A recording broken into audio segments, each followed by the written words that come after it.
Thành phố Hồ Chí Minh là một trong những thành phố đông dân nhất ở Việt Nam, với hơn 9 triệu dân trong diện tích 2.061 km². Và với mật độ dân số dày như thế thì người dân ở thành phố Hồ Chí Minh đã di chuyển như thế nào? Đa phần thì mọi người di chuyển bằng xe hai bánh. Thương hiệu mà người dân ưa chuộng thì đến từ những nhà sản xuất xe của Nhật Bản như là Honda, Yamaha hay là Suzuki. Và hiện tại thì những dòng xe điện cũng được người dân sử dụng rất là rộng rãi. Và ở Việt Nam cũng có nhiều thương hiệu sản xuất xe điện. Tuy nhiên nổi bật nhất là kể đến VinFast với những dòng xe hai bánh và cả những chiếc ô tô bốn bánh đắt tiền. Và lý do chính khiến cho mọi người dần chuyển sang xe điện chính là giảm chi phí. Hiện tại thì giá xăng ở Việt Nam thể là xăng RON 95 có giá là 23.140 đồng, tương đương khoảng 1 USD. Nhớ lại vào năm 2004, khi lần đầu tiên mình đến thành phố Hồ Chí Minh để đi học, thì việc lái xe ở đây thực sự đối với mình là một sự khó khăn và vô cùng bỡ ngỡ. Với rất nhiều phương tiện di chuyển trên đường cùng lúc, rồi mọi người đều phải chen lấn với nhau với rất nhiều lý do như là trễ giờ làm, trễ giờ học, vân vân. Có 2 khung giờ mà mật độ lưu thông trên đường đông đúc nhất chính là vào lúc sáng sớm, khi mà mọi người chuẩn bị đi làm, rồi học sinh đi học hoặc là những người đi khám bệnh. Còn khung giờ thứ hai chính là vào lúc chiều, khi mọi người chuẩn bị đi làm về. Và hiện tại thì Minh Tuấn phải lái xe hàng giờ để đi làm từ quận 8 đến quận Bình Thạnh, với quãng đường khoảng 16 km.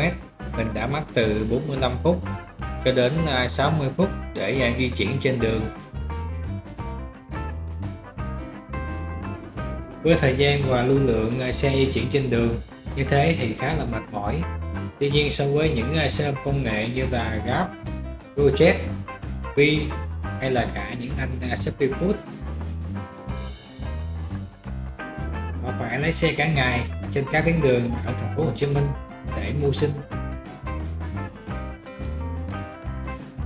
Và hãng xe công nghệ hiện tại ở Việt Nam được nhiều người tin dùng nhất đó chính là Grab, một trong những thương hiệu đến từ Malaysia. Họ đến Việt Nam vào năm 2014 và hiện tại sau 9 năm thì mọi người đã tin dùng và sử dụng Grab như là một phương tiện di chuyển hàng ngày. Kể cả những khách du lịch nước ngoài thì khi đến Việt Nam họ vẫn dùng Grab nhiều hơn là những taxi truyền thống, bởi vì những người khách đó họ cần chủ động thời gian cũng như là biết trước được giá tiền. Vào những năm 2014 và 2015, khi mà ông Tuấn còn làm ở khách sạn thì rất thường xuyên được khách phàn nàn về việc tài xế taxi chạy vẽ vời, cố tình đi xa để kiếm thêm thu nhập. Nhưng giờ đây thì mọi chuyện cũng đã khác. Những hãng taxi truyền thống đã phải chạy theo công nghệ. Họ đã tạo ra những app riêng để khách hàng vào đặt xe và cũng biết trước được giá tiền. Và hãng taxi được nhiều người tin tưởng nhất đó chính là taxi Vinasun.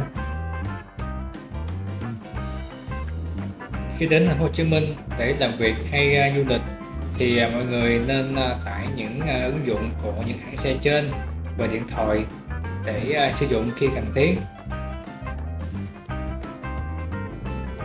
Cũng nhờ sự bùng phát của các hãng xe công nghệ đã giải quyết được rất nhiều điều ở thành phố Hồ Chí Minh, như là việc di chuyển, giao nhận hàng hóa, giao đồ ăn thức uống hàng ngày. Hiện tại thì ở Việt Nam đang tích cực xử lý việc người tham gia giao thông vi phạm nồng độ cồn với những mức phạt khác nhau. Tùy vào mức vượt nồng độ cồn mà sẽ bị phạt từ 2 triệu cho đến 8 triệu và tước giấy phép từ 10 tháng cho đến 24 tháng. Và đó chỉ là mức phạt cho những người lái xe hai bánh. Còn đối với ô tô thì mức phạt sẽ cao hơn, thì người vi phạm sẽ bị phạt từ 6 triệu cho đến 40 triệu và tước giấy phép lái xe thì cũng từ 10 tháng cho đến 24 tháng. Còn nếu sử dụng phương tiện là xe đạp thì sẽ có mức phạt thấp hơn là từ 80.000 cho đến 600.000. Và tất nhiên là ở mọi nơi, mọi quốc gia sẽ có những cách xử phạt khác nhau với những khung hình phạt cũng khác nhau. Chính điều đó đã giúp cho người dân có ý thức hơn khi tham gia giao thông. Và cũng chính điều đó đã tạo cho những tài xế xe ôm công nghệ có thêm được nhiều khách hàng hơn. Vì khi đã uống rượu bia thì nhiều người đã chọn đi xe ôm công nghệ thay vì phải mất cả 1 tháng lương vì bị xử phạt. Theo Tổng cục Thống kê thì vào năm 2022, lương bình quân của người lao động chỉ có khoảng 6,7 triệu đồng, là tương đương 275 đô la Mỹ.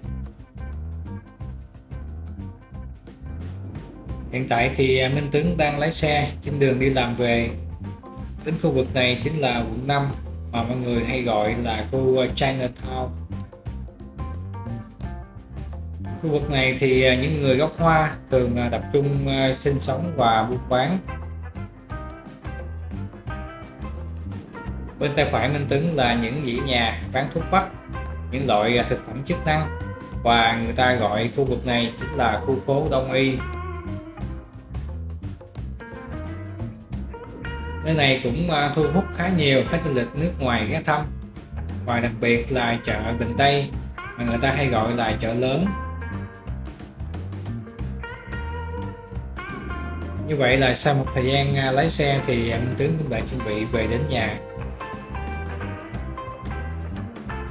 Xin chào và hẹn gặp lại trong video tiếp theo.